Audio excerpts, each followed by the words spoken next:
Star Fox is back, baby.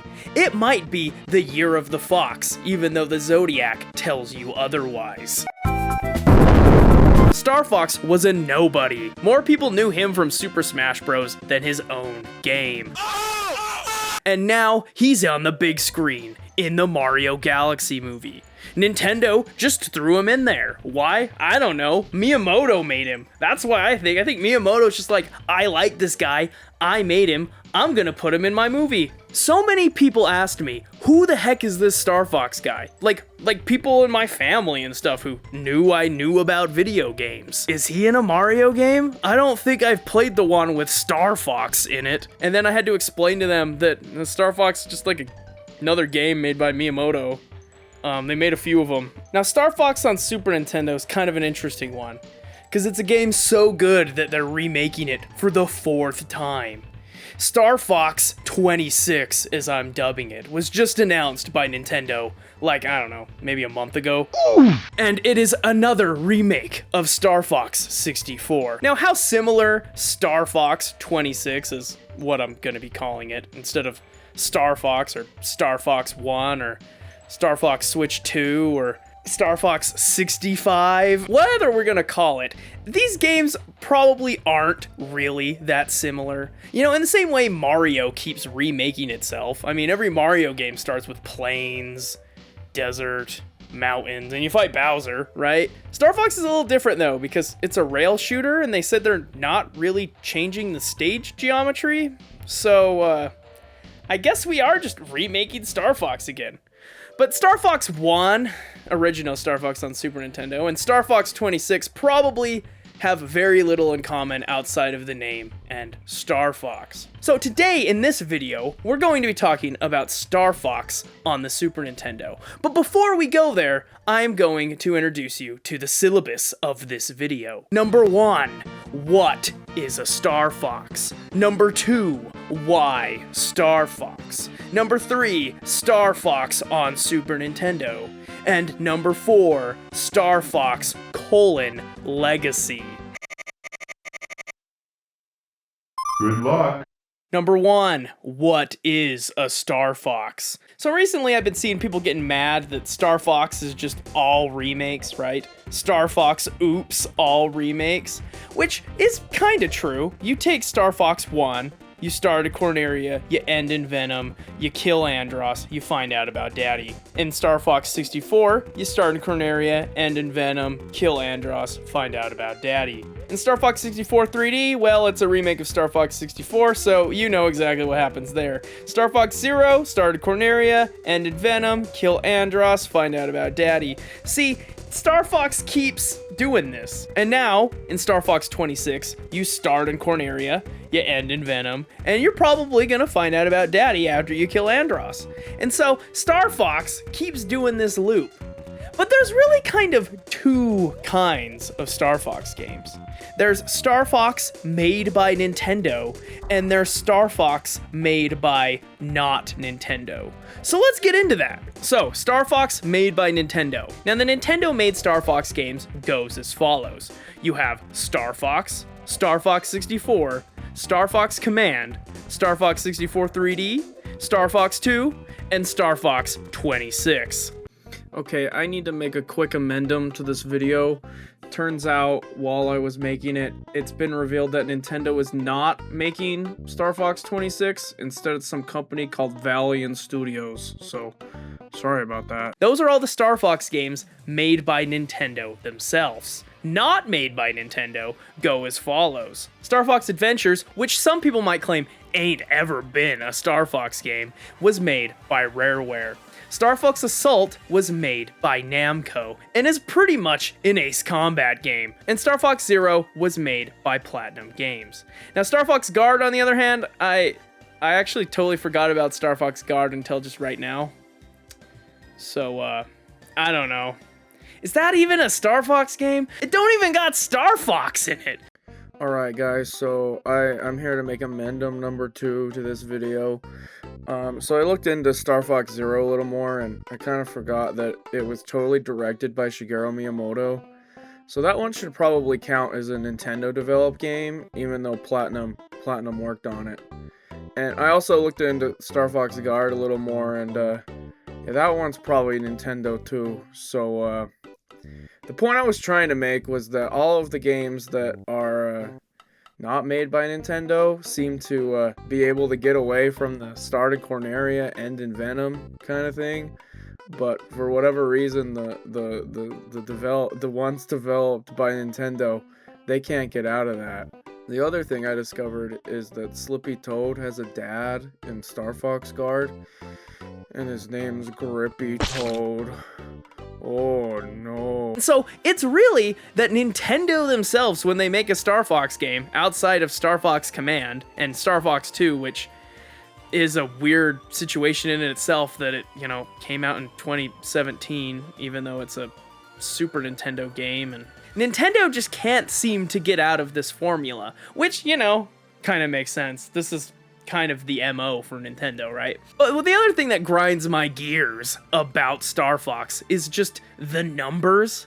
If you go in chronological order, at least of the last 10 years, you get 64, 0, 2, and now 1, I guess? Star Fox 26? Is it 26? I don't know. The numbers just go, they're all over the place. It's almost as bad as when Sega made Virtua On 3, but called it Virtua On Force and put a 4 on the cover. What are you thinking? Number 2, why Star Fox? To discuss the history of Star Fox, one must first discuss the history of Namco. Star Fox pretty much owes its whole identity and its whole existence to Namco, which is pretty interesting because Namco actually did get to make a Star Fox game, Star Fox Assault, which a lot of people are saying is the good one now, which I find kind of funny because I remember growing up, everyone complained about that one and the third person action segments in that game. A lot of people really hate the pacing of that one. So I think it's funny that, we're back to Star Fox Assault's actually really good, though. Just play Ace Combat. Now that's a good game. So why are we looking at Namco? Well, first, let's think about Galaxian. Now, when you think about Galaxian, you probably think about this game. Now that, in fact, is not Galaxian, that is Galaga. See, Namco just made a bunch of spaceship shooters and all kind of just gave them a different name. You got Galaxian, you got Galaga, you got Xevious, you got Bosconian. I mean, who's ever naming games at Namco needs a raise because, gosh, Bosconian? Just wow. That's all of those names are bangers. But the one we really want to focus on is Galaxian. Now, the original Galaxian is pretty much just Space Invaders enhanced. They looked at Taito and was like, they're making that Space Invaders game. We could probably make a better one. And in color. Actually, there is Space Invaders color, but I mean, you call that color? And then after Galaxian, they did make a sequel, Galaxian 2, but it was this handheld game, and we don't really care about that. The game we care about is Galaxian 3.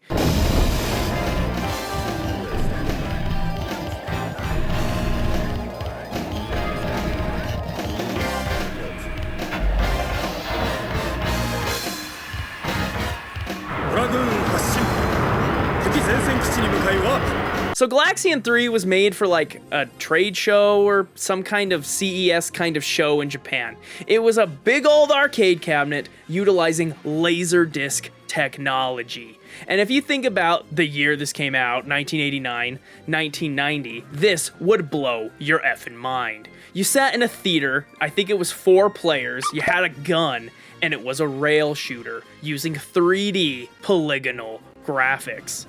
Now, looking at it today, it's pretty easy to tell what's going on with the graphics, but at the time, this was pretty mind-blowing.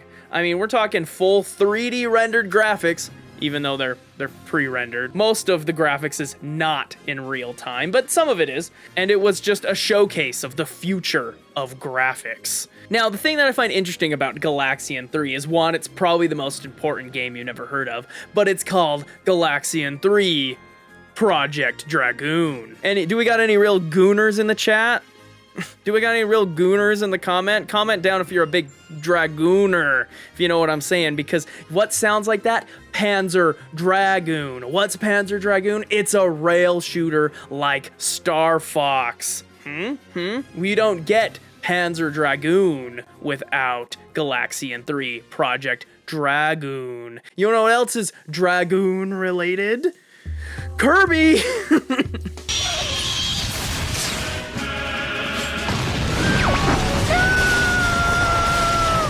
You didn't think I'd be talking about Kirby in this video, did you? But think about this for a second. What does Kirby use? He uses the Dragoon to kill you in Super Smash Bros. And if we look at Kirby Air Riders, the new one that was made with Namco, spoilers, I guess, a little bit, but look at that final boss. Look at Galaxian 3 Project Dragoon. Things are getting a little spicy here. But the thing with Project Dragoon was that it was massive and it was giant. There's only so many that were made. I think to this day, I think there's only like 2 still working in the entire world that you could play this at an actual arcade. But it was like a giant theater. You needed to like get 4 people. Arcades couldn't afford it. They would go on to make kind of a spin-off, a one-player, more digestible, you could actually get it at an arcade version of Galaxian 3. And that is Starblade? Is that what it's called? Starblade. Is that what it's called? Did I do it? No, I want Stellar Blade. Get that crap out of here. That game's like average at best. And that game was called Starblade.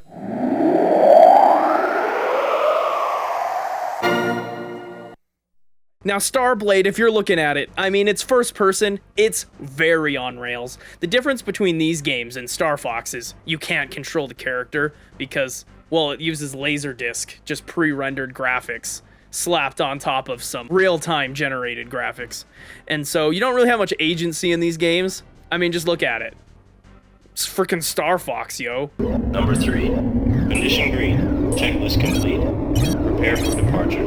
Geosword clear for departure. Cut release. 12 and 1/2 minutes to target Octopus.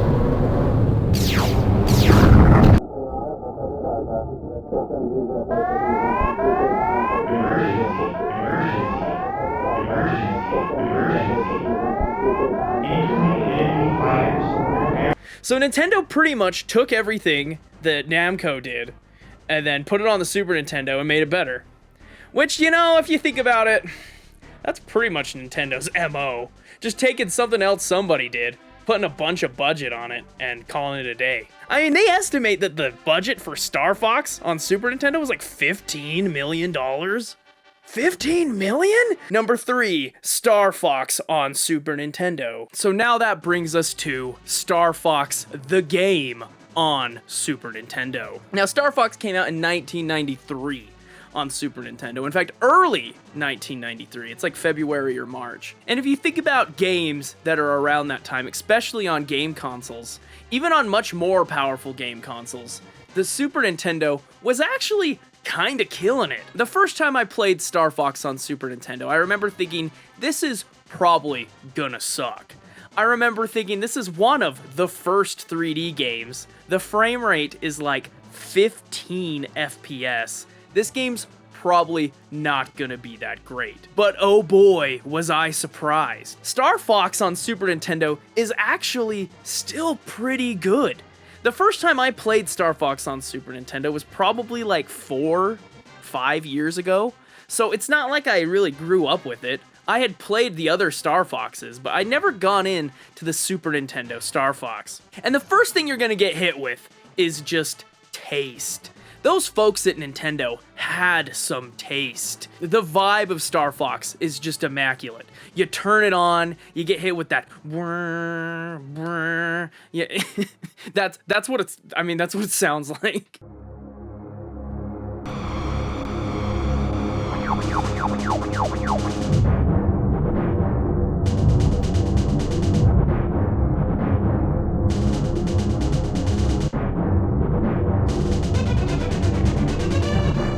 I mean, that intro just gets you hyped, and it just keeps going up from there. you go through the tunnel and then you blast out into Corneria and you just get hit with some hella good tunes.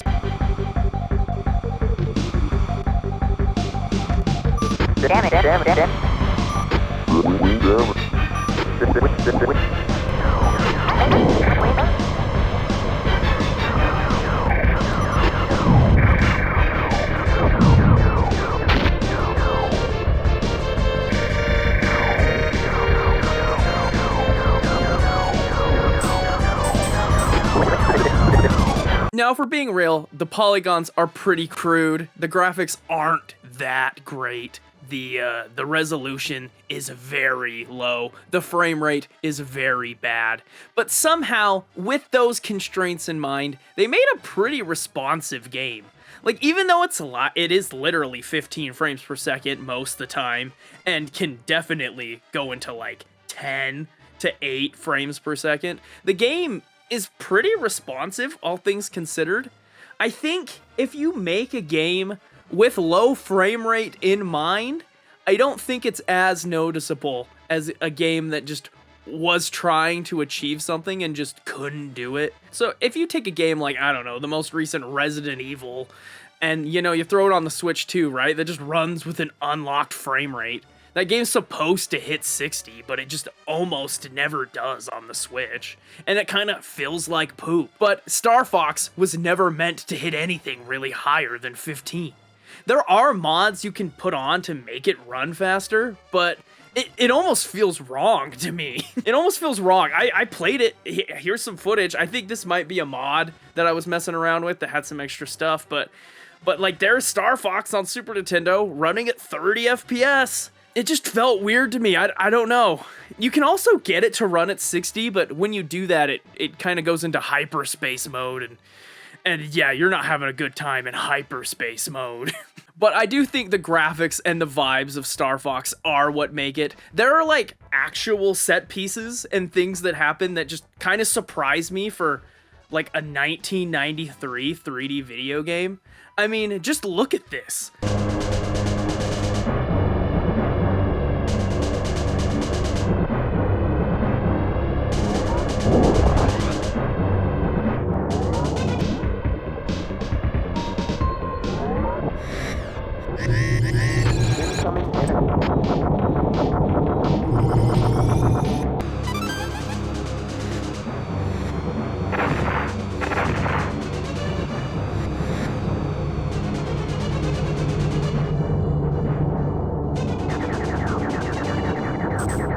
Now, the structure of Star Fox is probably the thing I've never been the biggest fan of. I think this one maybe does it a little better than 64 in my opinion.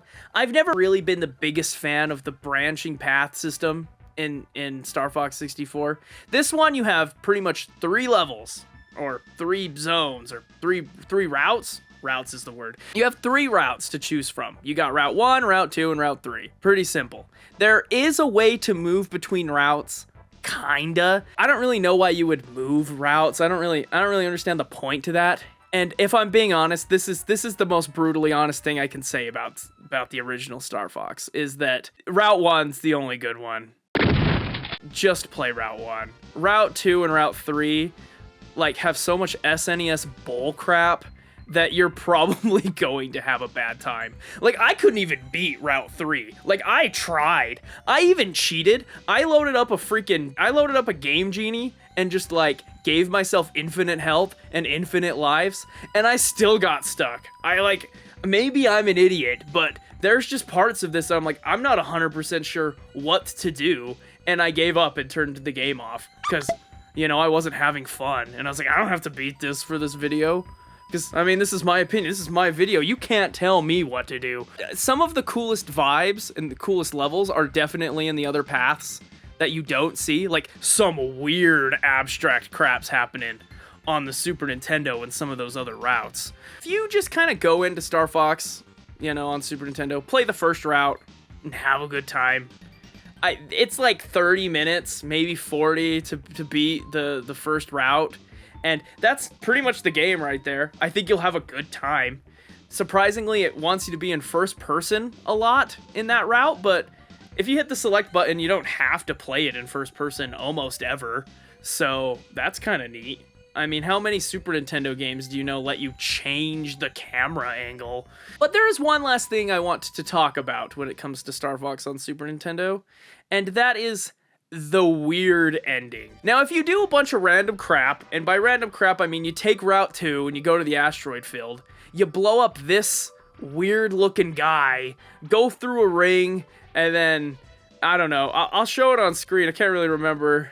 You gotta do this. And then it warps you to Bizarro World. And then in Bizarro World, everyone's gone but Star Fox, I guess. And then you fight a slot machine. You fight DraftKings. DraftKings Casinos, combining two things I love: touchdowns and bonus rounds. Replay up to 1,000 in credits. DraftKings Casino, the crown is yours. And then if you actually manage to beat this boss, which is like actually pretty hard, you get the credits, and then the game just sits there. I guess it's the bad ending. I don't know why this is in the game. I don't know how you'd ever find it, but it's there. I don't see very many people talk about this part in Star Fox on Super Nintendo. It's just really weird. I don't know. But in conclusion, just play Route 1. You'll have a good time, and then you can put it away. It's not like you have to pay for Star Fox anymore. Number 4, Star Fox: Legacy. So I guess the legacy of Star Fox on Super Nintendo, there's a lot. I mean, it was a 3D video game on console. Didn't see a whole lot of those. And it reviewed pretty well. I was reading some reviews of the time when it was contemporary, and people seemed to really like Star Fox. A lot of people had the same problems I had. The later levels are bull crap and you die in like 2 seconds. But I was digging through some magazines and I found EGM's video game preview 1993. And in there it was talking about Star Fox, and also it was talking about this game called Slipheed. Sliphead? I think it's Slipheed. And they were calling it the Star Fox Killer. They were saying, this game's got better graphics, and step aside, Nintendo, this is gonna be the real one. And it's always funny to read those things in hindsight, because you initially look at the graphics of Slipheed, and you think, maybe this could be it. But then you actually look at the gameplay of Slipheed, and pretty much everything that Star Fox does is way more impressive. Now, did Slipheed have a $15 million budget? Probably not. I found that just to be an interesting little tidbit I found, is that they were saying Slipheed would be the Star Fox Killer on Sega CD. I don't think I said what console. Well, at least this version on Sega CD. Slipheed, there's like a billion versions dating back to like 86. The Sega CD version of Slipheed was gonna be the killer of Star Fox. And while that game is impressive, I actually think it's kind of cool, it ain't no Star Fox. But without Star Fox, we don't get the rail shooter, right? We don't get Panzer Dragoon. Even though it's really interesting how Star Fox Project Dragoon, influenced Panzer Dragoon. And Panzer Dragoon introduces that like lock-on system, and then in Star Fox 64, that's where the lock-on system and the charge come from. So it's interesting how they influence each other. And then one of my favorite games of all time is a rail shooter, Sin and Punishment. And then from Sin and Punishment, you get Kid Icarus Uprising, which is the greatest video game ever made, IMO. And so, without Star Fox, we don't get that stuff. And, we don't really get a lot of rail shooters these days. You get there's like some spare Space Harrier-like games I was playing the other day. Like there's Azura the Striker. I really like that game. That game's cool. It's on Steam. Play that one. It's not quite a Star Fox. It's more of a Space Harrier, but it's a rail shooter, so it's pretty cool. And then there are some Star Fox-like games. There's a lot of Star Fox modding going on right now. It's kind of neat. There's the PC port of Star Fox 64. And so Star Fox, things are happening with Star Fox. Pretty much this video, I just want to go over Star Fox. Game's so good, they remade it 4 times. So, you can't... It's a pretty good one. So, I recommend that you play Star Fox.